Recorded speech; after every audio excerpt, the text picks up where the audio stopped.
محمد رسول الله لا إله إلا الله محمد حبيب الله لا إله إلا الله لا إله إلا الله محمد حبيب الله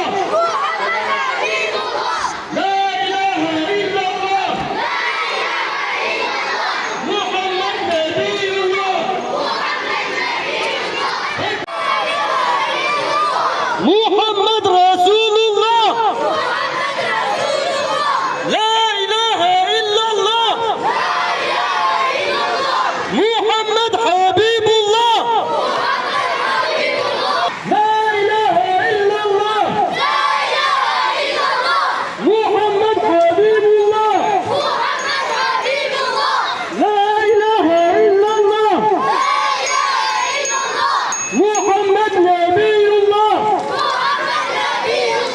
تكبير تكبير